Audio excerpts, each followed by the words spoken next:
Hi, good afternoon. My name is Sonja Schmid. I'm a faculty member in the Department of Science, Technology, and Society here at Virginia Tech. I also co-direct the graduate program in Science and Technology Studies. And welcome to SIREN. SIREN is a seminar series, talks and discussion on nuclear emergency response. It's part of my NSF Career Award on globalizing nuclear emergency response. And in the spirit of this type of grant, we emphasize the importance of both research and education in the area of nuclear emergency response. So all SIREN speakers are meeting with graduate students as part of their engagement. And we also plan to provide access to a recording of these lectures. SIREN stands for Seminar on Interdisciplinary Research and Education in Nuclear Emergency Response, and it's generously supported by Virginia Tech's Office of the Vice President for the National Capital Region. Many thanks to the IT team for their tech support, and to the students, staff, and faculty in the Department of STS for helping to make this happen. Today's talk will be live streamed. We have about 30, a little over 30 remote participants signed up as of this morning. And these attendees are joining us not only from our main campus in Blacksburg, other U.S. universities, federal agencies, and national labs, but also from abroad. So welcome, everybody. If you're watching us online and would like to submit a question to our speaker, please send an email indicating your name and affiliation to siren@vt.edu. Also, if you'd like to be added to our mailing list, we use it only to announce SIREN events. You can now join our Google group SIREN series. And one final announcement, next month on Tuesday, December 12th, we'll have Mary Mitchell from Cornell University visit SIREN with a talk on exposing the boundaries of nuclear liability, state sovereignty, and radioactive contamination after Chernobyl. And you're all welcome to join us again then. And now it's my pleasure to introduce our speaker today. Dr. Alex Wellerstein is a historian of science who specializes in the history of nuclear weapons. And he's currently an assistant professor of Science and Technology Studies, STS, at the Stevens Institute of Technology in Hoboken, New Jersey. He has published numerous articles for both academic and general audiences, mostly on the history of nuclear weapons, and his work has been cited in the New York Times, The Atlantic, the History Channel, Fox News, and even The Daily Show, among other venues. He's under contract to the University of Chicago Press to complete a book on the history of nuclear secrecy in the United States from the Manhattan Project to the present. He's also, you may also know him as the author of Restricted Data, the Nuclear Secrecy blog, and he's the creator of NukeMap, a popular nuclear weapons effects simulator. And we joked that if we had made NukeMap the topic of this talk, the audience would probably be twice as large, at least, judging from the other weapons talks we've had in this series in the past.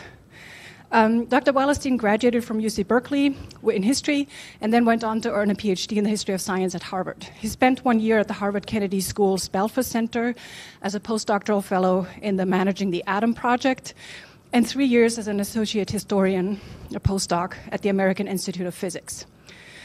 Earlier this year, Alex and his colleagues, Kristen Carl, a political psychologist, and Julie Pullen, an oceanographer and meteorologist, received a grant from the Carnegie Corporation of New York and the John D. and Catherine T. MacArthur Foundation for their proposal, Reinventing Civil Defense, one of 11 projects funded to support reducing nuclear risk through innovative and solutions-oriented approaches.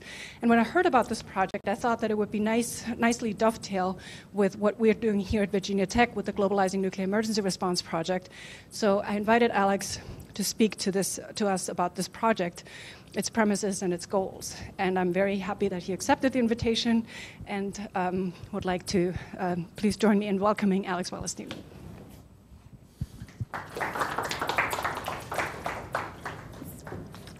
Hello, thank you for coming. And those of you who are here physical, special thank you. Those of you who are here virtual, that's weird.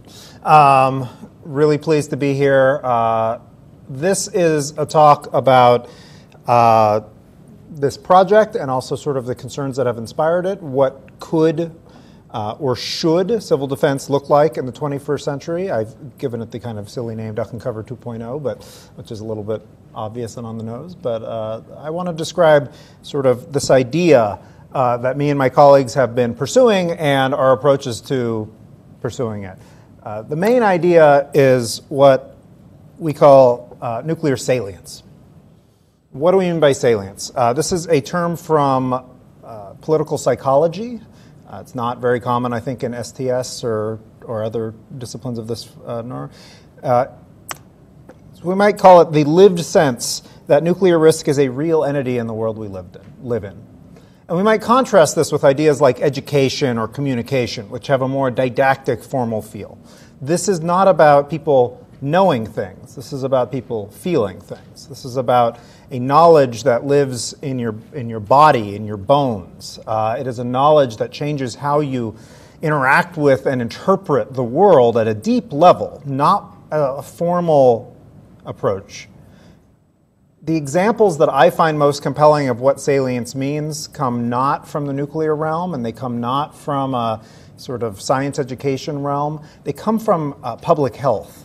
I don't know how many of you have interactions with people who are, say, under their 30s, maybe in their 20s, but or have seen how they sneeze. I work with undergraduates all the time. They sneeze differently than I do. They sneeze like this. They feel a sneeze coming on. They put their hand up and they put their nose into the crook of their elbow. And I'm apparently from a really gross generation, like probably most in here, because if I have to sneeze, I just plug my nose up with my hands. And I tell my students this, and they look at me with true disgust and horror. And I say, well, what's the problem? And they go, oh, and I say, what if I went over and touched your beverage? And it's a visceral disgust reaction.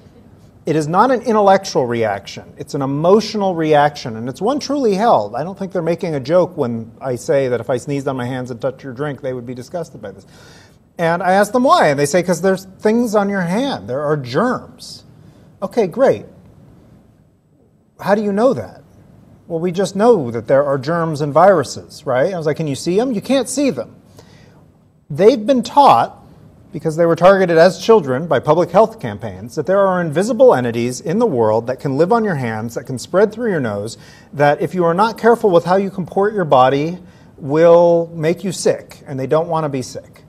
Great. I totally believe all of that is true. I believe in germs, I believe in viruses, but I just want to point out, if you had advocated this theory 200 years ago, they could put you in a mental institution, and they did. It is not a natural human idea that there are germs and viruses. This is a scientific discovery that became part of everybody's intuitive view of the world, and it's a way of assessing risks and possibilities, and it did so with great effort over the 19th century. Public health gives you all sorts of wonderful examples of this. One of my favorite is if you want to get a drink of water out and about, where do you go? Oh, there's a drinking fountain. Great.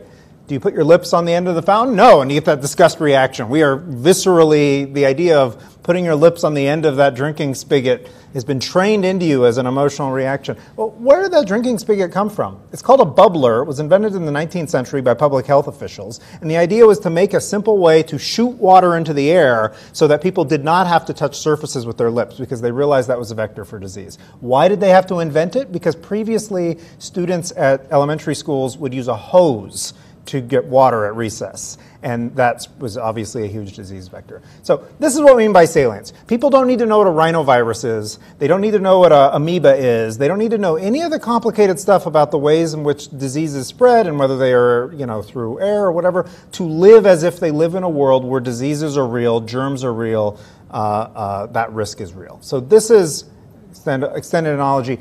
What would you need to do to make them feel the same way about nuclear risks? Could you do it? These kinds of things are not natural. They need to be built up. The idea of nuclear risk is not natural. It is not something human beings have evolved with or had for most of our evolutionary history. Americans learned about nuclear risk, obviously, from Hiroshima and Nagasaki on the whole. This particular image was developed on August 8th, 1945, and was the first sort of vision any Americans were able to see, including the president, as an aside, of what nuclear devastation might be, what a nuclear bomb meant. And I just find it, this is obviously, many of you have probably seen this before, it's an arresting image of the city that has been burnt out. The movement that is interesting that people took from this was not just seeing this as, look what we did to the city, but what would happen if it happened here? So this is from the first instance I've found of a newspaper taking the data from Hiroshima and applying it to an American city, in this case New York. It was an evening newspaper on the evening of August, I think, 6th or 7th, 1945. Americans in the Cold War, many different types of media created lots of different ways to help people try to imagine this thing that had not happened, aka the bombing of an American city. We did bomb a Japanese city. Transferring that to the United States took a lot of work. This is one of my favorite Cold War science fiction artists, Chesley Bonestell. This is from Collier's, in the 40s, showing two sort of Hiroshima-sized bombs going off in New York. It's always New York that gets bombed, as an aside. New York and D.C., but always New York. Here is how they adapted these in the 1950s to try to explain the difference between fission weapons and thermonuclear weapons. And this is from the title slide, how Life magazine did the same sort of thing. Life magazine always does the most beautiful visualizations in this time period.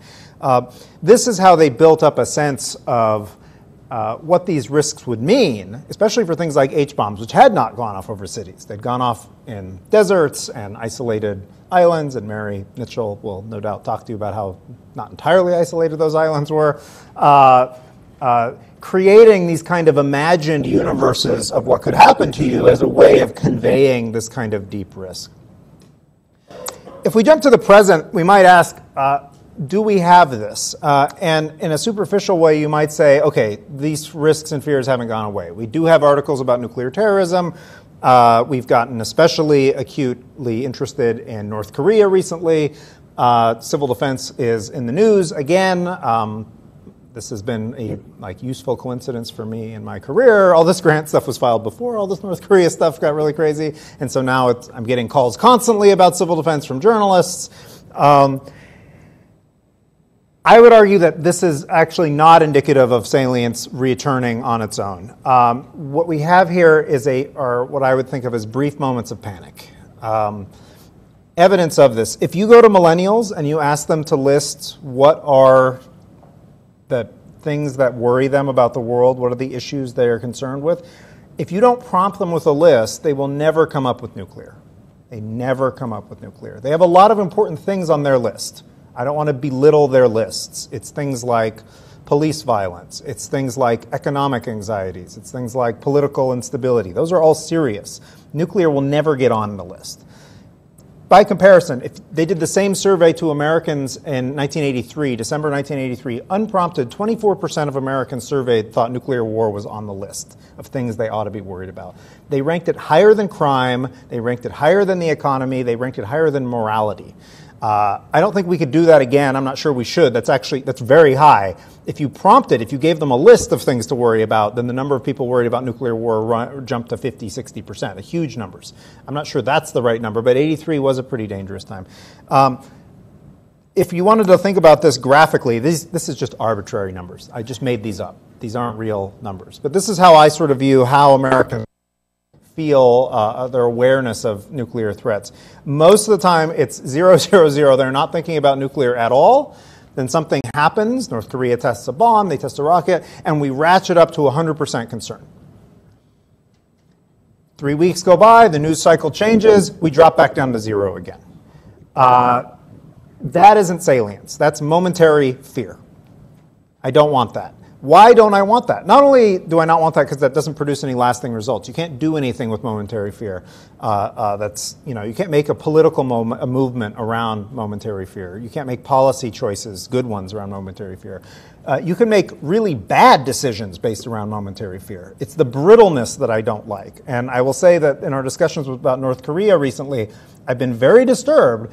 Not just officials, but also, I sort of take the temperature of the internet periodically by engaging with various people on Twitter and things like this. The number of Americans who will say, we cannot tolerate, this is the worst, this risk, we can't have these missiles pointed at us, let's go to war.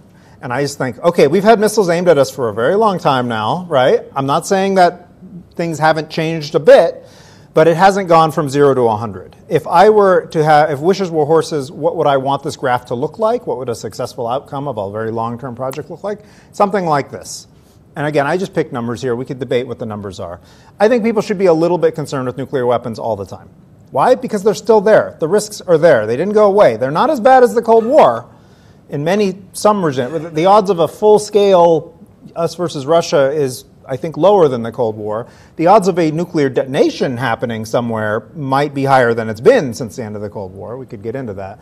There are moments when you maybe should panic and worry a little bit, but I would love to take the edge off of that. I would love to not go all the way to 100. I'd love to have it so that you went up to 50 and you said, all right, guarded, concerned, paying attention, not running around, not rushing headlong into what I think would be pretty bad policy decisions.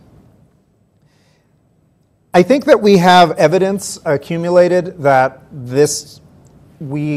that Americans have this kind of approach. There was a very interesting paper published, I guess, a couple months ago. Scott Sagan and I'm blanking on the co-author, where they reran surveys from the 1940s on modern Americans about nuclear weapons, and also ran surveys about how willing would Americans be to use nuclear weapons again.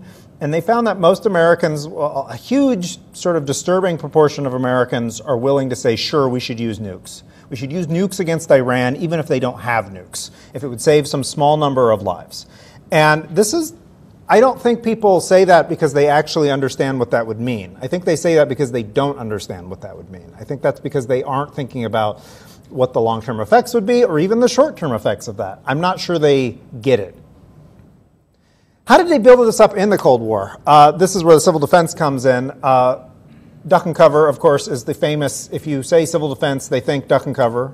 So I feel like we should meet it head on. They think Bert the Turtle. I suspect that many people in this room have seen this film. If not, do you have a surprise in store for you later after this talk? Because I'm not going to show it again. But it's a story about a turtle named Bert who is very alert.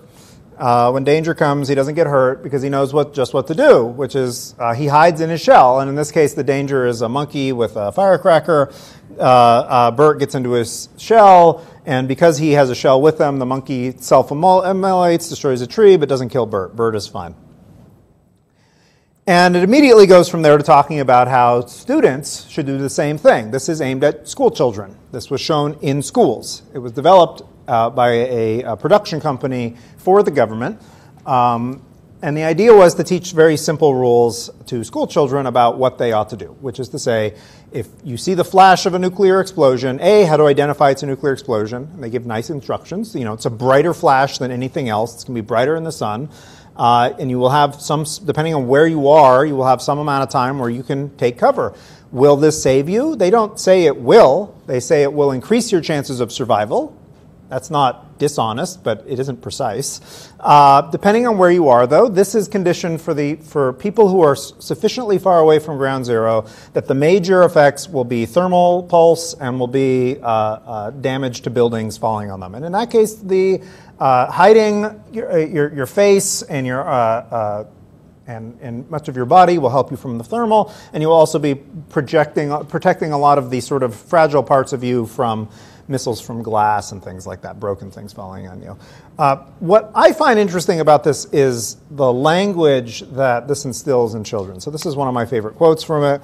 You may be in your schoolyard playing when the signal comes. That signal means to stop whatever you're doing and get to the nearest safe place fast. Always remember the flash of an atomic bomb can come at any time, no matter where you are. This is a language we don't use for nuclear risks today. This is not a language entirely composed of ifs. There are whens in there. There is an idea that this actually could occur, that this is within the realm of possibility. And of course, during the 1950s, people thought the possibility of this happening was pretty much guaranteed, which is something that's easy to, I think, lose sight of today. People thought nuclear war was probably inevitable. It was just a question of when it would happen. This is not the lesson that we give to anybody about nuclear risks today. When this happens, do this. If anything, we say if this happens. I'll just say, if you grew up in a place where you have to train for natural disasters, if you superimpose atomic bombs out of this for earthquakes, tornadoes, you get much more of a when language than an if language. Because, I grew up in California, earthquakes happen. If you live there for long enough, you will experience some form of earthquake. I know that my wife grew up in the Midwest. They had tornadoes. You train to do these things because they're in your universe of things that might occur. Some of the parts that people especially like to laugh at today, here's a picnic, the family, the bomb comes, it's Sunday afternoon, right? They do things like cover their head with newspaper, and it's very easy to say, like, what's a newspaper going to do against an atomic bomb? If you dissected the technical underlyings here, they're saying there's going to be a thermal pulse, it might burn you, the newspaper will absorb most of that energy if you put it over your head. The newspaper is going to get burned. Great, you're not a newspaper, not a big deal. Would this help you if the bomb went off right over your head? Obviously not. They don't say that in this film because this is for children, and if you put a caveat in there, if you're near ground zero, you'll definitely be dead, and it'll be terrible. But some people might survive. No, it's pitched at the survival side of it. Here's another one of these quotes I like. Sundays, holidays, and vacation time, we must be ready every day, all the time, to do the right thing if the atomic bomb explodes. Every day, all the time. This is a much deeper level of risk and readiness than you could ever imagine anybody trying to ask for today on nuclear matters. People should be ready and thinking about this all day, every time. Where do we see this? Again, not so much in nuclear risk today, but we do see it in things like germ theory. We do see it in things, especially in educational contexts, like natural disasters. We also, if you want to look into a modern school, what you teach, we have active shooters. We have taught children that at any given time in the United States, someone with a gun might come in, and they do all sorts of training. My wife's a high school teacher, and the training has gotten very sophisticated since when I was a student. They have people go around and check that they can't see you, and there's a whole protocols involved with it. But we don't do that for nuclear risks anymore. In the 1960s, the threat of nuclear war changed from the sort of duck and cover approach, which is one nuclear bomb, maybe two, what they would call nominal size, 20 kilotons or so, to thermonuclear weapons. These not only have much broader effects, but they also, immediate effects, but they also have fallout as a significant problem. This is from the Saturday Evening Post. That's one of the more beautiful and evocative fallout diagrams, watercolors for fallout. This is civil defense changes from a duck and cover approach to a fallout shelter approach as a result, because you can probably have more people exposed to the fallout and this way, and also more preventable casualties. Again, a lot of this stuff looks extremely amusing to a modern eye. Here is your perfect June Cleaver family having a nice evening after the nuclear attack has come in the fallout shelter, and you've tucked the kids in, and they're having a pretty good time, and you've got a magazine. You're probably going to reread that magazine 50 times in the next 2 weeks. I always like to point out these things omit certain things that would be present in a real properly stocked fallout shelter. There's no toilet shown here. Where are they going to go to the bathroom? We'll talk about that in a second. Here's another one which, again, can look a little bit too sanguine, right? The world has just undergone a cataclysmic shock, and we're going to read some magazines. It's all right. We'll stay down here. We'll just have a nice time. We won't worry about all these things.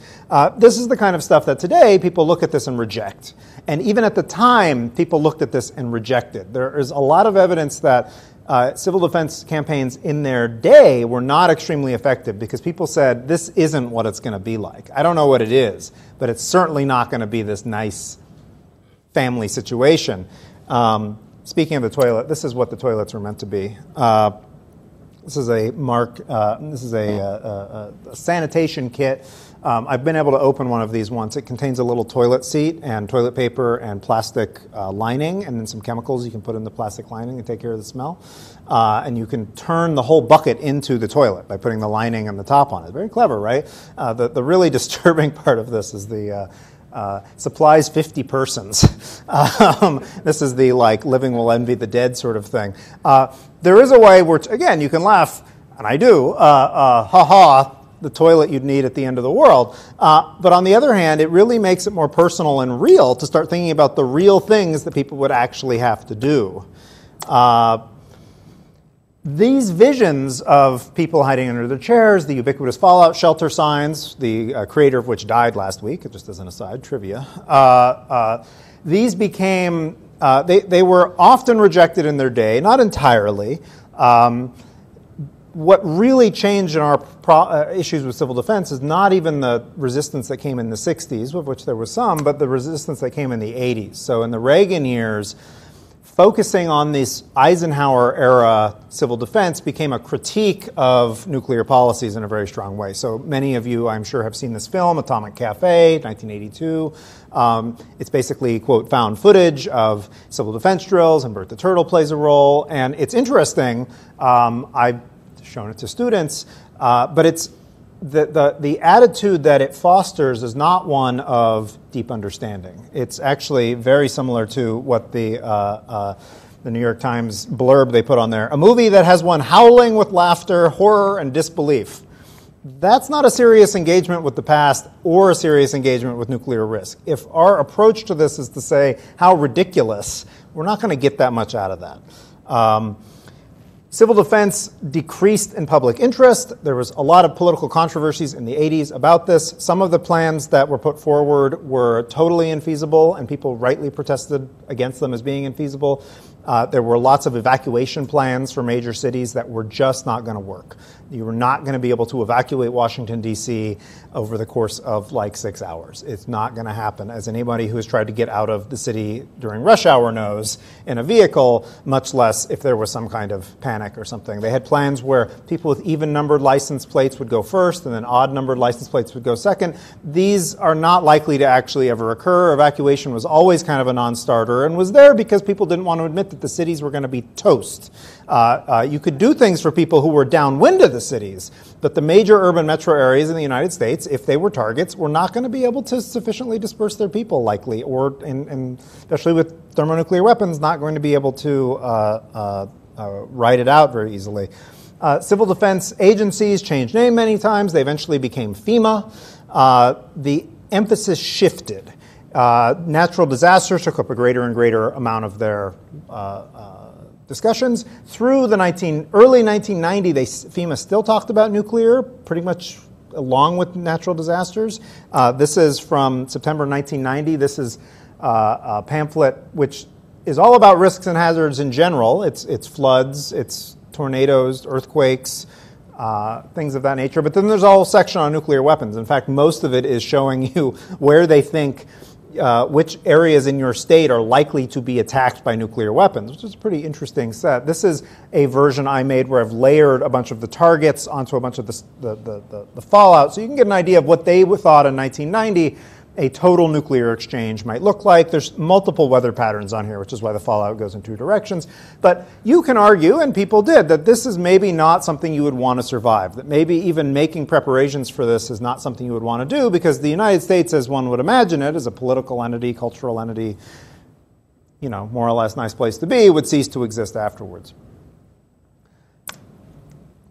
Today, things are maybe a little different, and in some ways back to the 1940s, 50s situation. The nuclear risks that people tend to judge as being most likely to occur are things like a nuclear terrorist attack, which is a single, probably kiloton range detonation, right, 10 kilotons or so, or a North Korean attack, which, depending on what you imagine they would put on a missile, is maybe 100 kilotons, 200 kilotons. That's still not megatons. There's actually a pretty significant difference when you're still in the kiloton versus megaton range.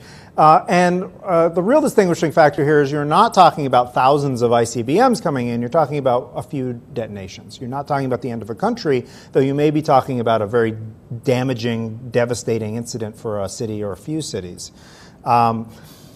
A lot of work has still been done on this. Livermore has done a lot of this work in particular, but other places as well. This is a Homeland Security report from 2011 that is fairly well known. It's shifted, though. It's not about teaching children, and it's not about teaching the public. It's shifted towards emergency responders and maybe policymakers. This is emergency management. This is something different from civil defense in my mind. We've done a lot of emergency management work, and depending on who you talk to, we're either in an okay place with emergency management or we have a lot more to do. Plenty of room for rational people to disagree. But we essentially abandon civil defense. We essentially, as a country, abandon engaging the general public as a whole. You can still go on to ready.gov and look up about nuclear weapons. It's not anything like Birth the Turtle. It's not anything like appearances in a classroom. It's not about giving you a deep sense of nuclear risks. It's more about giving you technical knowledge. So this is the sort of thing in the report which, if you're technically interested and technically able of parsing through, this is useful information.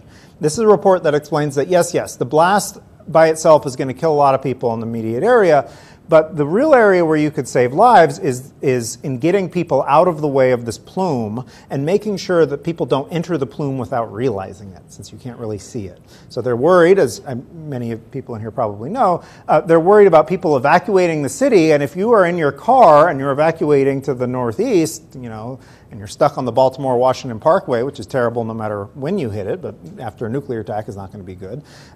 Your car offers almost no radiation protection whatsoever. If you sheltered in place because you're actually over here to begin with and waited 48 hours, then your radiation exposure is going to be much, much lower. This is the sort of message. And this is for a 10 kiloton. If we wanted to put in, say, 100 kilotons for something that's more like a North Korean situation, it doesn't actually change too much. Blast damage doesn't scale linearly. 100 kilotons is a little more than twice as powerful than 10 kilotons. It's not 10 times more powerful. It's about 5 times as much radioactivity in the fallout, however, so the fallout problem would just become more acute. What are the stakes? What could you get out of this? This is from the report. If you had an incident of a nuclear detonation, an incident of scale nuclear detonation from the same report requires a whole community response, which everyone would take an active role for their own safety, recover of the national capital region and the nation. Lots of people can take part, private and public, always good to put that in there. A prepared emergency management agency and informed citizenry. And this is the part where I think that there's a lot to be done, can prevent hundreds of thousands of casualties in the national capital region. So this is, I think, a plausible number that the radiation casualties alone the fallout ones are mostly preventable. Hundreds of thousands, that's like serious numbers. I'm okay with saying that seems like a lot of lives worth saving. And again, I know a lot of people, especially even in the nuclear community, who say, you don't want to survive a nuclear war. I don't know. If this is what we're talking about, that would be terrible, but I don't know. I'd vote for survival. I guess everybody's allowed their own opinion on that, but I'm actually kind of suspicious when people say that kind of thing, because I don't actually think that pans out with how human beings actually are. Usually, if given the choice, they go with it. All right, so these are serious issues. How do we deal with it? This is our project, Reinventing Civil Defense Project. You can get way more information that I'm giving you by going onto the wonderful website, reinventingcivildefense.org, which has pictures of Geiger counters and other nice civil defense themes. This is a project that team at Stevens pitched to the Carnegie Corporation and MacArthur Corporation last year. What are the problems that we are trying to deal with in the project?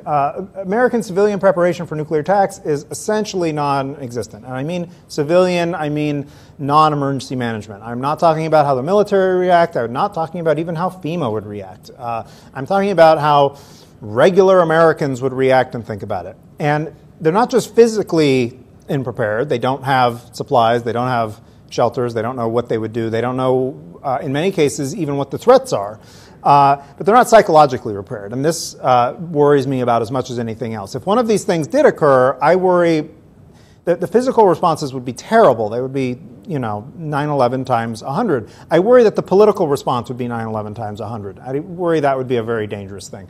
I think that you get that if people are not, as Charles Ferguson puts it in a paper, immunized, if they're not vaccinated against totally feeling that the end of everything is coming or that they could not tolerate freedom and things of that nature. Connected to this, American engagement in nuclear issues is at best superficial, at worst non-existent, and this is this lack of salience. So what are the answers? One, find new ways to make the issue salient. Find ways that work for the 21st century. Find ways that maybe take advantage of new communication modes that are available. If we're trying to, and I think we are at some level, affect younger people in particular, because let's admit it, older people are hard to get through to. You can't just write them off, right? But if you can affect a younger generation, you can have a long-term meaningful effect.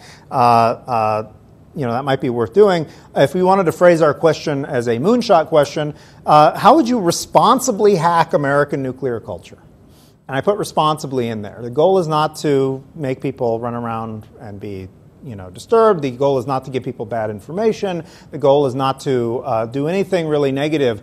But we want to change American nuclear culture. We want to take people's minds and modify them. And that's a big question. How do you hack any culture? How do you change any culture? And again, I take a lot of inspiration from the few successful cases of this I've seen, which come out of public health, but also Cold War civil defense messaging. Bert the Turtle, people laugh at it now. People say, some of the critics of it would say things like, oh, it taught people to be complacent. I don't think there's actually evidence that it made people complacent. Every person I've ever talked to, and maybe people in the room, different experiences, but every person I've talked to who went through that said that it terrified them and it made them think that nuclear war was likely to happen. And I sort of say, good, because it was. That's not an incorrect sensation during the Cold War, that nuclear war had a very high chance of occurring. And there are at least 2 instances in which we came very close to nuclear weapons use, potentially even more. All right, so what are we doing? This is just basics of the project. This is a joint effort by Carnegie and MacArthur. We are technically funded by Carnegie, not that it matters to this room, but just putting it out there, to reduce nuclear risk. They've given us an initial funding of $500,000, which is great. It runs for 2 years. We're in the middle of it right now, and are administered by Stevens Institute of Technology, where I am, and the College of Arts and Letters, which is a place that's dedicated to multidisciplinary work that is both technical but humanistic at the same time. So it's sort of an unusual environment and perfect for this kind of project because it's people who normally don't hang out at academic conferences together or do work together because there are academic silos and usually we don't get rewarded for doing it and things like that. Who's working on it? Kristen Carl is a collaborator. She's a political psychologist, so she studies how people react to risk messaging. She uses qualitative and quantitative methods. She will do things like hook people up to electrodes and watch how their emotional responses change as they read about a terrorist incident, where in one of the versions of it, it's a Muslim terrorist, and another it's a Christian terrorist, and then correlate that with lots of other political opinions that they express. Solid social science work.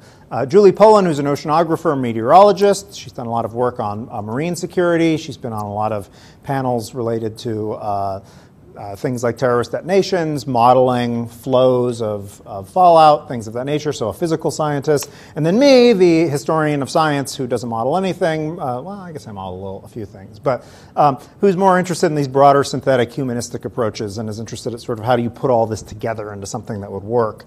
And we have 2 special advisors. One is a physicist, Ed Friedman, who works at Stevens and has been involved with this from the beginning. He's retired now. And also William J. Perry, who's the former Secretary of Defense, who's at Stanford. Why did I put this in here? Hold on. This is not the slide. You don't care about the budget. I don't care about the budget. Okay. One of the things we're doing with this is bringing together a lot of interesting people. Sorry about that. That was my dog, by the way. Oh, yeah. Okay. Great. Okay, so what are we doing at the project? One of them is to take this money, and about as much of it as we can, which is about 1/3 of the budget because life is expensive, is to investigate and fund other people and ourselves to some degree into looking at these novel ways of raising salience. So we're trying to do a sort of catalytic seed model where you take a bunch of money and you go to people who have good ideas and you say, hey, how would you reach young people on this? How would you reach older people on this? What can your discipline bring to the table? And the goal is to get a lot of prototypes quickly, like within the span of a couple of years. Things that would be hard, that are risky, things that could totally fail and be valueless, which we tend not to fund as much in our world. Get a bunch of little ideas and then including white papers, which are more traditional, but also psychological studies, video games, apps, virtual reality, I don't know. Get a lot of little things made. They don't have to be complete. And then what we will do is not only look at them as part of a big picture, but evaluate them with good social science methods. So have somebody get a subject pool, say, how do you feel about nuclear weapons? Have them play the game, find out what they think about it, go back to them 2 weeks later, see if they remember anything from the game. If they don't, probably don't want to use the game, right? If they do, maybe you have an idea. The goal is to sort of come up with new approaches pretty rapidly. And we don't fund this, we don't make all the approvals ourselves because that would be a little conflict of interest-y, so we have an advisory committee. And the advisory committee I just put out as an idea, an indication of the kind of multidisciplinary approach we think this issue needs. So we have a deputy editor of The Atlantic, Ross Anderson.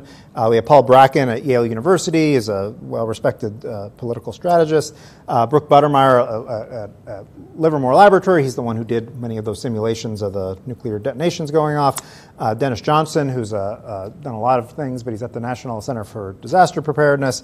Andy Karam, who was a consultant to the NYPD on dirty bombs and things of that nature. Arthur Lupia is a political scientist at the University of Michigan who does a lot of this work on risk and quantitative and qualitative approaches. Alison McFarlane, who's the former chairperson of the Nuclear Regulatory Commission, is here at George Washington. Catherine Olesko is a historian of physics at Georgetown who studies the Cold War. Sam Shaw is a Hollywood screenwriter. He's currently working on one of those Stephen King television shows.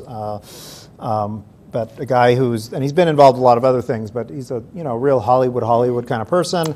Elizabeth Tollerman, who's a branding expert. So this is a person who is dedicated to finding ways for people to have emotional connections to corporations. And she's interested in finding ways to make people have emotional connections to risk issues in general.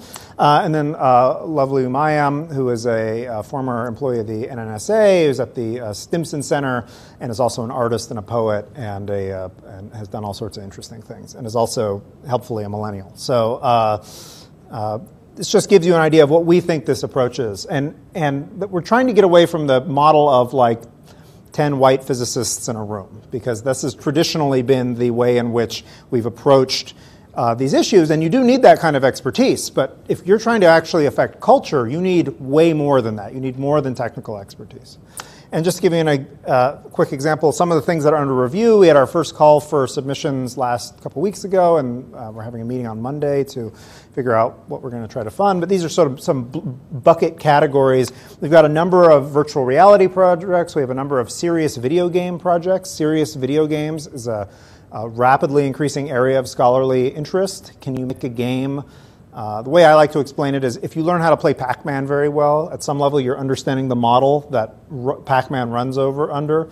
You know that the little guy has to turn the corners. You know that if he gets the blinking, the big blinking one, all the ghosts become edible and are no longer threats, right? What if you had a game where understanding, and there are games examples like this, where understanding the dynamic of the game actually teaches you something about the real world. It's not just about how to eat ghosts, but it might be what is radiation, things of that nature. We're doing we have a lot of social science proposals for evaluating messaging effectiveness, evaluating the use of things like social media, evaluating what kinds of tools work. There's a lot of tools out there in the world, whether it's the pamphlets I showed you earlier of that Homeland Security produces, or things like my Nuke Map, which is a simulation with Google Maps. How do those work? And not just are they effective, and this is one of the points Kristen would make if she were here. The question is not, does this work? It's easy to change your experiment to say yes and no, this works. The question is, what does it do? So does it engage fear? Does it engage anger? Does it engage disgust? We want to have an effective understanding of what these things, as well as an effective understanding. We have a few historical studies proposed for things like lessons learned from the American and Soviet civil defense experiences. One lesson learned that we're trying to take very much to heart, in the American case, what they would often do with something like Bert the Turtle is spend a lot of money, roll it out, then say, we should study whether that worked or not, then run a study on whether it worked, conclude this doesn't actually do what we want to do. Next time we should do the study first, and then they would forget that, and then the next time. So we're doing the studying first before trying to do anything. And we have a number of attempts at art and what we might call consciousness-raising efforts. And they range from things that might look like a traditional art show or virtual experience or something to, we have a colleague who's interested in he's a playwright. Could you write a play that would be made to be performed by high school students, because they're always performing plays, that would somehow do that mental work? And again, obviously it's not going to be a lecture, but something else. So what are the big open questions that we have for this project and this issue in general? And this is my final conclusion. How do we get beyond the education and communication paradigms? We have communities that are based on the idea that what you need to do is get the information to the people. And we have a huge body of literature that shows us that isn't how it works. That's not how people are influenced. It's not even how students are influenced when they're forced to do it. But it's certainly not how, like, the everyday public. You cannot go and give a lecture with a bunch of numbers and have them say, aha, I get it. There's no penetration to that. How do we engage in salience that would save lives and create political movements? This is my sort of dual reason to do this. One, the 100,000 lives sounds good, right? 100,000 casualties or more. But if you had that base level of understanding, you could actually make nuclear matters into actual policy issues that people might call their senators about, which generally they don't. Big open question, is the government even the best messenger anymore for this sort of thing? I'll tell you that my feeling is no. This is not a question about the present government. This has actually been since the 70s. If the government puts out something that says, do this and your life will be saved, people say, probably not. They react with a lot of cynicism. We can recall after 9/11, there was the instruction on how to tape your windows with duct tape, and people responded with saying, this is absurd. Is it absurd? Well, depends who you ask. Even the Obama administration floated a few ideas about civil defense in its time, and the articles were all about how ridiculous this was, and we're going to do Bert the Turtle all over again. I don't think the U.S. government is a credible deliverer of these messages anymore. I think people reject them out of hand. But you could study that. This is an empirical question, and so I don't want to say I know the answer to this, but this is one of the things we want to study. And then if they aren't, who is the messenger? Might this be a role for universities? Might this be a role for not-for-profits? I don't know. How do we avoid the partisanship blinders on this particular issue? Partisanship acts like a blinder, as my colleague Kristen would say. It causes people to accept or reject things very quickly. Civil defense became a highly partisan issue during the Cold War and still is to some degree. You ended up with people on the sort of anti-nuclear left rejecting all of it, saying it was all a sham, it was all cynical, it was all about making people believe that they could survive the bomb. And at the same time, the issue got taken up by people like Edward Teller, who, if Edward Teller is behind your issue, this is like you suddenly have a very partisan issue, right? Edward Teller and these kind of survivalist guys who were saying like, no, blah, blah. We don't want any of that. What would this look like if it was actually nonpartisan and we weren't about picking political fights? I don't know, but that's kind of what we want to try and do. And then lastly, the big one, how do you avoid the twin evils with this kind of thing? One is fear-mongering, right? You don't want people to be just like, the goal is not to make people panicked. The goal is not to create a constant state of fear. On the other hand, you don't want people to just become complacent. We definitely, and I'm not as worried about the complacency as the fear side, but we don't want people to think, nuclear weapons, not a big deal. They're still a big deal, even if you can save 100,000 preventable casualties, right? That doesn't make them not a big deal. How do you find a middle ground that's effective? And this is, again, where I think political psychology in particular can be rather useful, because a pretty good body of evidence to show that certain types of responses are not productive for getting action. Fear doesn't get people to do things. Anger does, which explains a lot about the last election. But anger will cause people to click the button and pay the money or whatever it is. Fear causes them to close the web browser, to put it into web terms. So anyway, this is what we're trying to figure out. I'm very interested in talking with you, Q&A. I don't have all the answers yet. The goal is to get the answers. So I think I have some ideas of how to get there, but that's my talk. So thank you very much.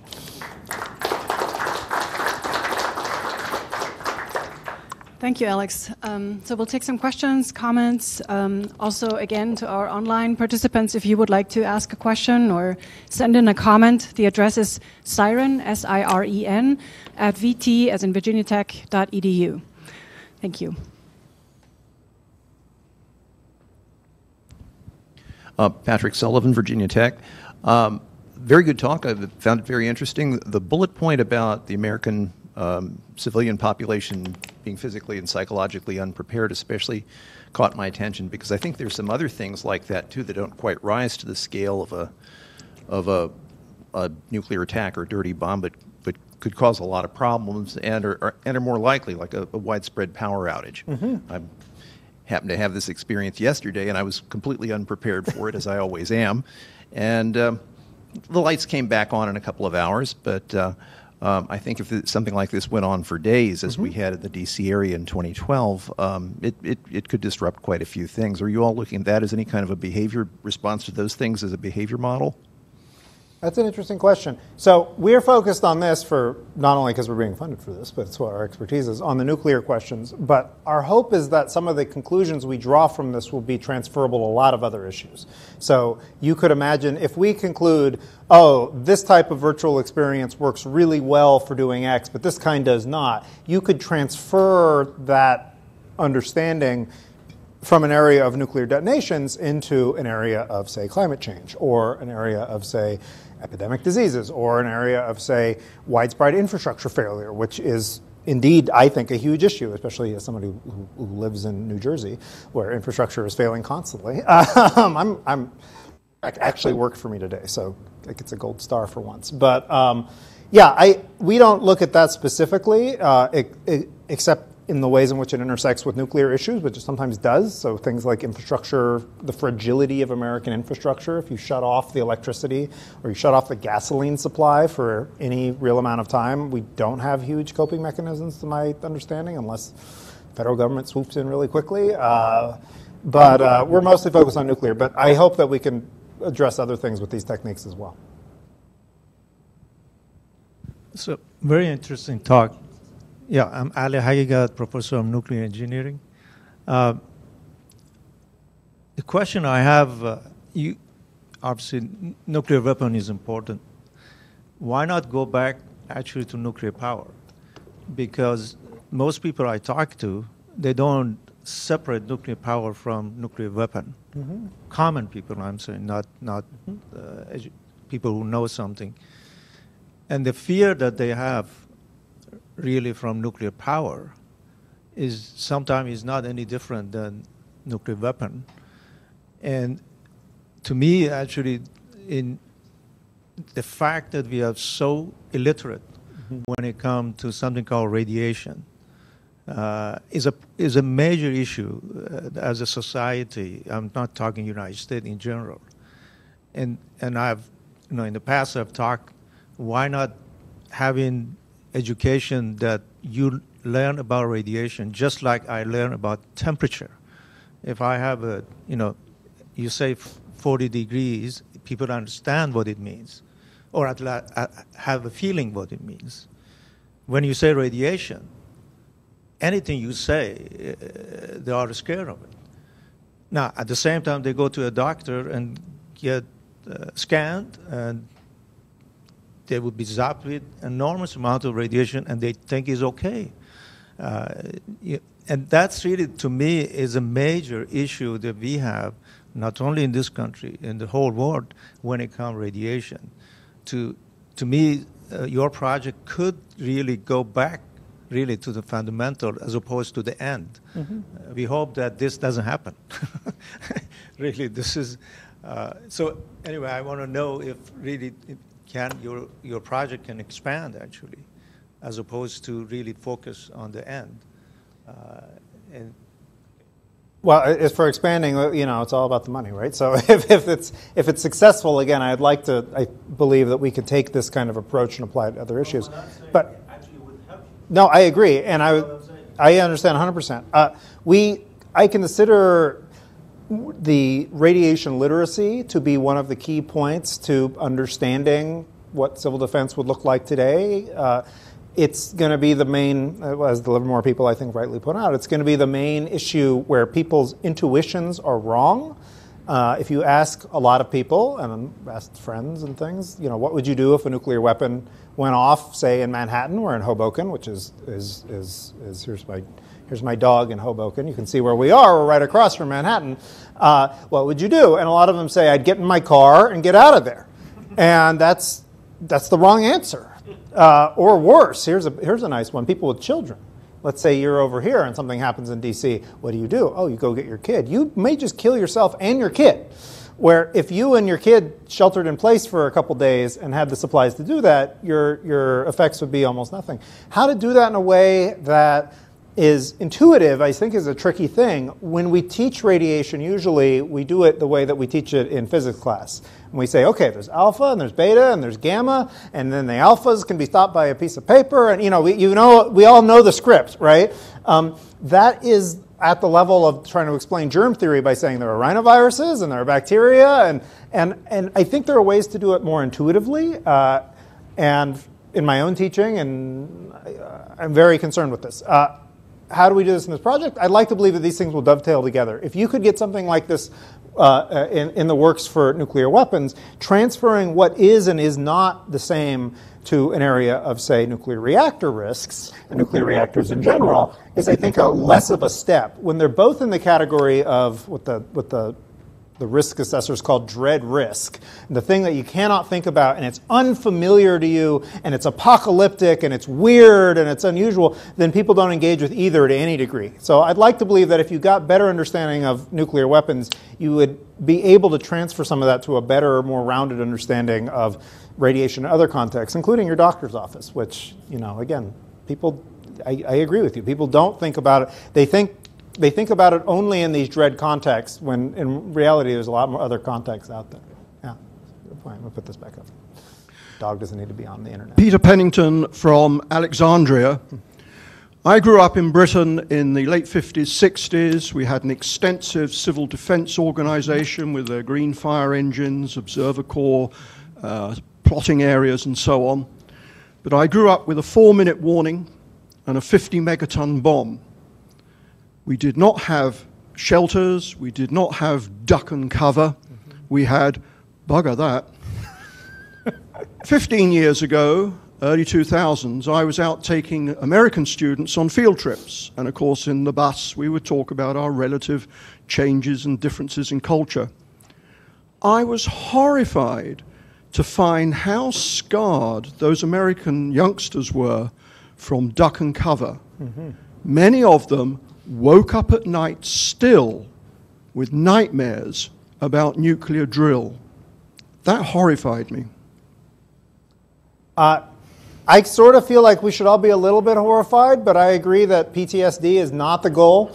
And finding the way to calibrate that is, I think, the challenge. Because at some level, the Cold War ended and people said, great, we don't have to be horrified by any of that anymore. And we don't have to do these drills, and we don't have to do any of this. It's all nonsense. And what ended up with is a generation that doesn't have any feel for this stuff. And that's brittle. That's dangerous. You want people to have some feel for it. You don't want them to be waking up at night and having nightmares about it, unless they've been reading the news for the last 2 weeks. But that's a different sort of sensation. But your perception that the Americans that underwent it did not come out with rosy feelings about nuclear weapons is, I think, correct, and that's been my experience. I do not think that this was, if the government was doing this, which I don't really think they were, but if they were doing it because they wanted to relax people about the nuclear threat, they achieved the opposite result. I think you could do a moderated version that would be not as bad. We fortunately have more than usually, well, depends on what you're imagining the scenario to be. We may not have any warning at all if it's like a terrorist scenario, but fortunately 50 megatons is not on the table anymore. Even the big bombs aren't that big. So it does change the whether or not, the survivability and the parameters of it quite a bit.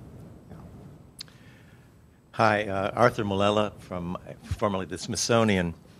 About government, the government's role in this, I remember part of the logic of MAD, mutually assured destruction, was that actually defense was an offensive act. You think of the ABM sorts of things, but even in civil defense, I remember in the 1960s when Rockefeller was pushing civil defense, that was considered a belligerent act in some way by the Soviets and vice versa. So I'm wondering how that fits into the calculus of this. It's a good point. This is one of the criticisms of civil defense, was that people, if your government... If your people believe they could survive a nuclear attack, then you'd be more likely to wage a nuclear attack.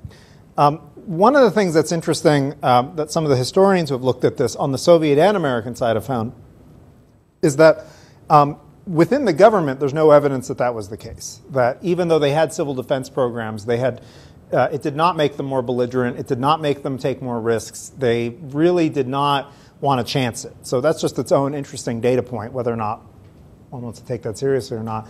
For the kind of thing we're imagining in a 21st century, it's not so much a deterrent situation of the sort of US-Soviet type. It's at most another smaller actor, say North Korea, or a terrorist. A terrorist isn't going to care whether you have civil defense or not. I don't see that as being like you're going to encourage a terrorist attack by being prepared for it or something like that. With North Korea, the asymmetry is so far off that it doesn't seem to matter. I don't think that a responsible American president or a responsible American government would lose sight of the fact that you may be saving 100,000 preventable casualties, but you lose a couple 100,000 people anyway in that situation. So depending on the size of the bomb, that's still a pretty high cost. So I worry less about that, to be honest. I don't think, we're not talking about a nationwide bunker system. We're not talking about a way to like immediately evacuate everybody into the countryside. These are some of the more far-fetched civil defense proposals that were proposed.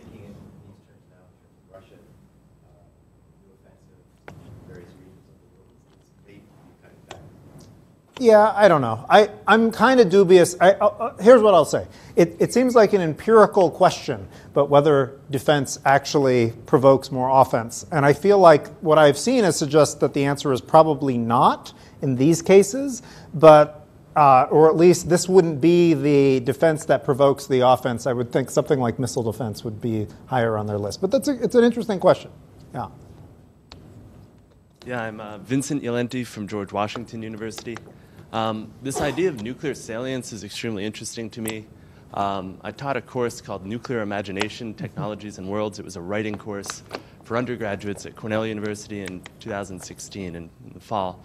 And a lot of them have never encountered nuclear energy, nuclear waste, or nuclear weapons risk before. And one thing that we sort of realized throughout this process was that the students had to feel sort of engaged or make a sense of being inside the problem in order to fully appreciate it. So, in other words, if they were to read a post-apocalyptic science fiction novel about nuclear destruction or something, they would feel very distant from it. But if you have them write one, then they feel like they're in the problem and they have to create the scenario, model the scenario themselves.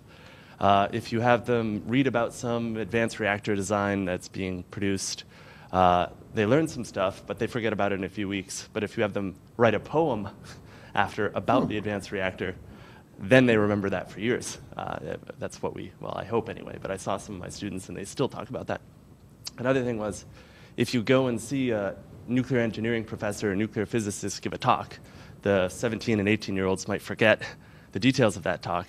But if you have them write sort of anthropological, I'm an anthropologist by training, if you write ethological notes about how they comport themselves, how they dress, how they talk, how they enunciate, somehow the students remember that experience, and then also the content much better. So what's interesting about this is, to me, is the idea of apps, and we were talking about at the end of the class, how do we integrate this into something that survives outside of a classroom, and that apps and augmented reality and video games seems like a great way to do it. So maybe you could unpack some of those. What are the augmented reality strategies, for example, for trying to increase messaging? And is there a more participatory spirit to this? That's a really interesting question. Those are really good observations. I think that all sounds right, at least in my pedagogical experiences. We've had students who have made little video games, even crude ones. You can do a lot with even non-programming tools these days on the internet if you want to make a simple choose-your-own-adventure kind of game, and that's had a big influence on them. This act of personalizing the narrative in a way that makes it more than just sort of raw information has been really important to me. This is kind of the philosophy behind the nuke map, which is you personalize nuclear destruction to your hometown. And my the favorite pedagogical story I've ever been told was a professor at Princeton. And what he does is he makes them use the nuke map and then write a story about the results. And it's exactly the thing. You write a short story about the day after for them. And some of them cried. And I was like, yes, this is what we're trying to do, right? The emotional connection. Maybe not that one, but that's a legitimate emotional connection. So I think these are exactly really interesting approaches. What are we trying to do with virtual things? There's different ones. One of the projects that I'm involved with is basically looking at, and this would not be necessarily a finalized app in and of itself, but if you had a three-dimensional nuke map, and there used to be a sort of three-dimensional nuke map, I'll show it later, but you can see mushroom clouds arising, and they go to the actual sizes, and you can put them into virtual cities. So you can do this with Google Earth, for example. And you can see that the mushroom cloud from a 20-kiloton bomb goes up to 20,000 feet or so, which, just to put it in perspective, if you're familiar with the New York skyline, you take the World Trade Center and you make 17 of them. I mean, that's a little bomb, too. What would it be like to navigate in a world where you saw that? And how would it change things? These are some of the variables we'd like to test. If you're in control of where it goes off or if you're not. If you make it too much of a control fantasy, does it just become a game? If you remove too much control, does it just become a movie? I don't know what the answer is, but I'm guessing that there are different ways to manipulate that. How would you add more interactivity with, again, not making it a control fantasy, which is most video games are control fantasies, and we want an out of control fantasy or a more scaled down. But these are good questions. I don't know the answers to all of them, but these are exactly the kind of thing we want to be looking at. Oh, hi. This is my name's Jeff Glick. I work at DHS in cybersecurity and communications, but also an adjunct professor here at Virginia Tech. Question: a very interesting presentation, I might add. What is the target audience that you ultimately hope to have your subcomponents drive towards? We've talked. I mean, the government we sort of discounted, try to touch everybody, I guess, and sort of failed with everybody, or at least with most people. Are you actually now sort of targeting, video games for a certain age group, or different types of media or approaches? Have you sort of targeted your populations to try to have impact? I mean, the universe is so large. Yeah. Thank you. At this stage, our populations, we don't. The goal is never the general audience.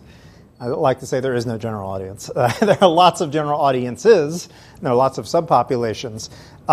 At this stage, we're interested in strategies for communicating with a few different types of audiences.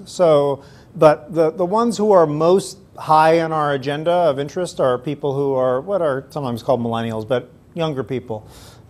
We think there's a lot of body of literature to back this up.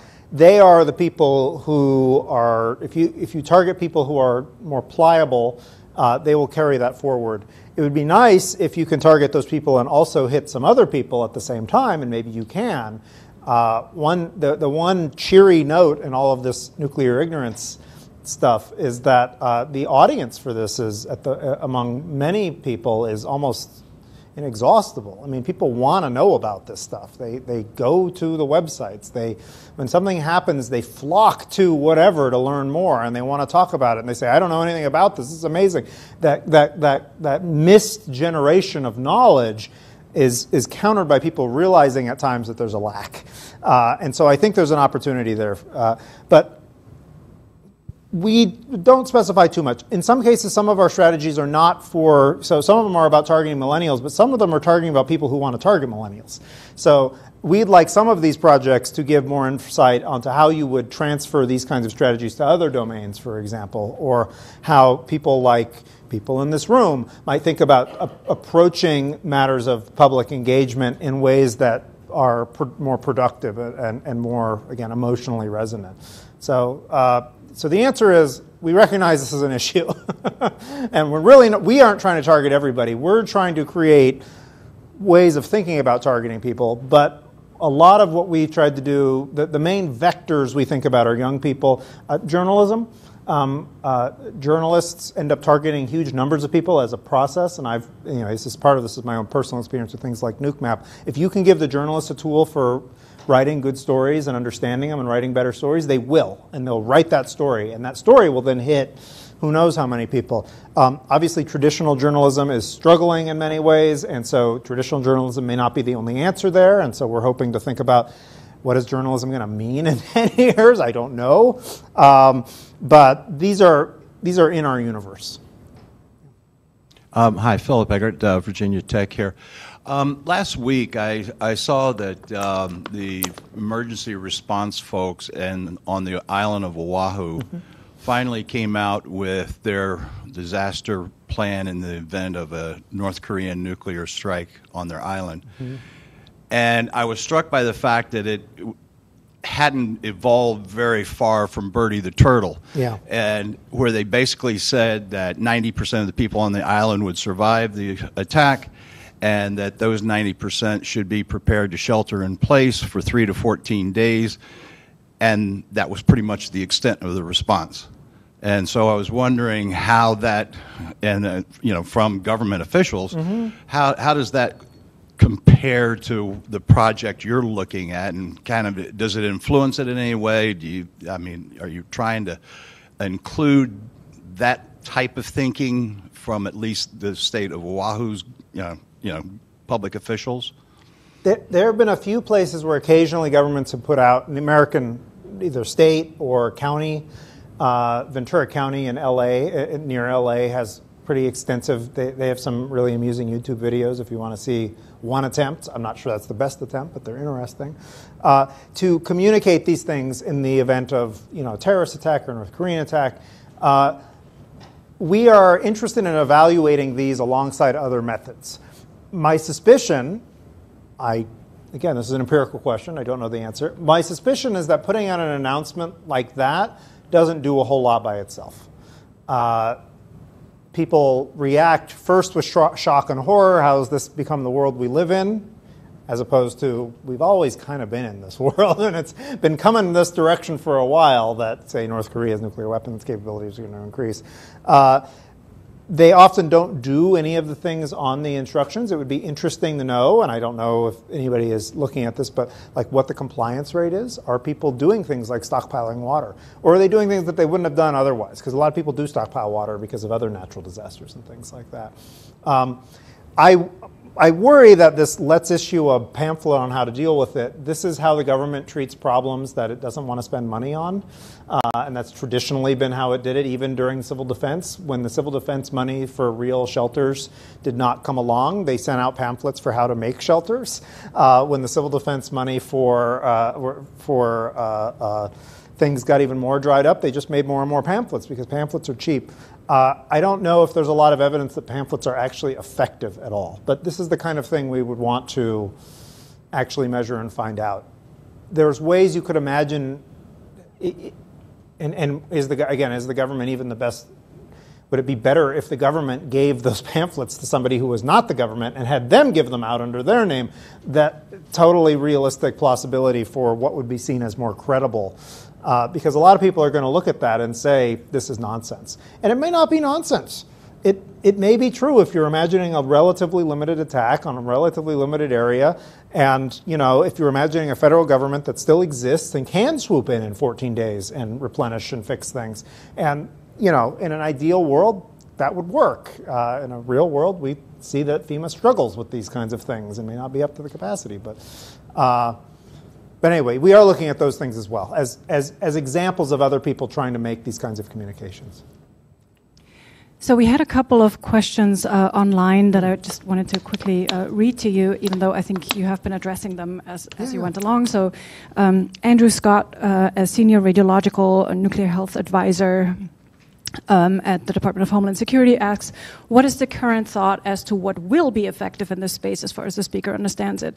And then Angela Leake from the emergency, so an educator in the emergency response and health physics community, asked about how to effectively communicate responding to different types of radiation incidents, including RDDs, radiation dispersal devices, INDs, and nuclear power, which she says result in very different approaches. And I just, if I may, wanted to piggyback on that, and it's also connected to Ali's question earlier.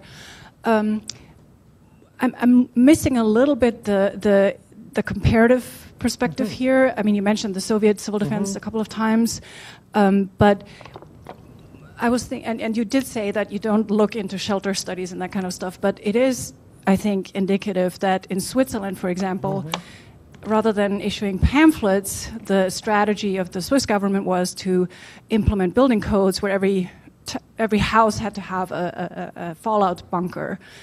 And that regulation almost fell in 2010. And then when Fukushima happened, a different radiation fear or threat saved that regulation, and it's still required to, if you build a new house, to build a bunker with it, which people don't use as a bunker. They use it for, storing jam and stuff like that, or wine cellars. So, which leads me to question, why focus on bombs? Mm-hmm. What is why not start with fear? And Spencer Wert has written on nuclear fear, which is not limited to, even in America, is not limited to bombs. Right. It became very clear at 3 Mile Island, which compared to Fukushima and especially Chernobyl, had minimal effects, that it nevertheless triggered a gigantic public reaction in terms of fear. Why not start with something that people are already emotionally reacting to if you want to really increase nuclear salience? These are great questions. I'll try to do the online ones first. First one, what's the state of things, if I got it right? What's the state of the knowledge of what you should do? As far as what I have read, and it seems totally plausible, for weapons that are in the kiloton range, the state of things is more or less similar to what we were talking about with Oahu earlier, which is you shelter in place if you can. If the building you're in is not breached in some terrible way, the building you're in will offer you more radiation protection than being outside or a car.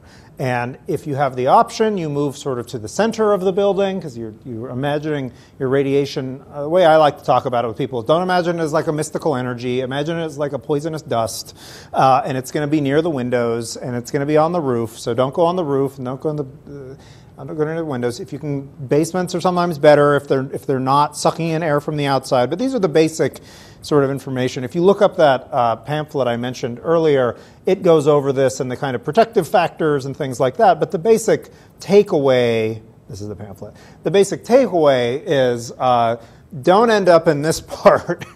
If you're in this part, stay inside. Don't go outside in this part. And for weapons of this size and this kilotonnage, the radiation can be very intense for a short amount of time, but is going to not be intense for too long of a time. This is their, again, model of a 10 kilotons. By 48 hours, the intense, dangerous zone is very nearby. You still have areas where you don't want to necessarily spend all of your time in the, quote, hot zones, but it's safe enough that you can get out and evacuate, which is, and then you'll do whatever they tell you to do. So that's as far as I know what the main party line is on this, and that sounds feasible from what I know about nuclear weapons and radiation threats. Remind me what the second one online was. Was the education question about how to prepare the public for different scenarios, RDDs, IDDs? Oh yeah, and this dovetails in the bigger radiation one. Yeah, I don't know what the answer is. I mean, on the first stuff, I don't know. The difference between RDD, there's been discussions for a few years now, and this is where I get this term. I think it's psychological vaccination that Charles Ferguson uses, but the RDD threat is not as acutely dangerous. It's much more as a psychological threat than a nuclear weapon by orders of magnitude. Would you be able to convey that to people in a panic situation? Not if you do it poorly. And I worry, and I haven't looked at these myself, but I've talked to people who have, that some of the messages that would be sent out in such a thing from the government are more likely to provoke incredulity or fear or panic than something that would be, you could imagine better written messages.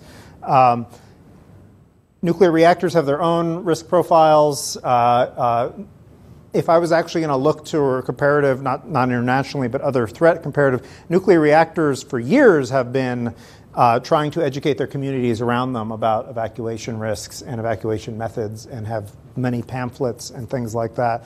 I don't know if they trained children, but it would be interesting to see if they did. They have gone, I think, further than anybody else in sort of trying to normalize that risk, in the sense of, yes, there is a risk. It's not a huge risk. If it happened, this is how you would mitigate that risk. But they obviously have a financial interest in getting people to mitigate that risk. But this is another type of literature one could compare it to. Your general comment, though, about why start with bombs? I think we're actually at a time which is the greater chance of the use of individual nuclear weapons than we have been since the end of the Cold War. I think it is a non-zero chance and significantly higher non-zero than it was even, say, 4 or 5 months ago. I'm not a worrying person. Anybody who's a friend of mine knows that I generally don't stress about things, but I actually do worry about this. I'm actually in a space where I don't know what's going to happen next. I'm not worried about a bolt out of the blue North Korean attack, but I do worry that circumstances could spiral in really terrible ways in a relatively short amount of time. And hopefully that doesn't happen, and I'm wrong. As for why fund it, well, I mean, why do the project this way? Part of it's a funding situation. There's money for worrying about reducing nuclear risks with nuclear weapons. There isn't so much, or maybe, at least I haven't seen it, for helping people understand radiation in general and be differently feeling about nuclear reactors. Should there be? Yeah, maybe. Could that come out of a project like this? I think so. I think we could get things that would be transferable. Could this be, and as you were suggesting, a sort of nucleus around many other approaches would grow out of? You know, whenever you apply for money, you have to write the little section on how you're going to indefinitely and run it forever, and how it's not going to be a one-off project, it's going to be the rest of your life. So that's kind of what we wrote in there. Like, this could be the start of, if this actually succeeds as a method, which is to say lots of catalytic things, bringing lots of people together, making stuff, not just talking about it, but making things, and then testing them in a serious empirical fashion. If that gets useful results for this topic, I hope we are able to generalize it to many, many, many other topics, especially ones like reactors, which are so intimately related in many of the physical details, but differ in several interesting and key ways, and arguably do have, more, at least quantifiable economic effects than nuclear weapons do at the moment. The threat of a nuclear weapon is a hard thing to make sense of, but we do know what the economic effects and even the human effects of, like, panic over Fukushima are and things of that nature. So. Any other questions, comments? No? Okay. Thank you so much, Thank Alex. you for Please having join me. me for Really thanking appreciate it. for a great talk. Thank you.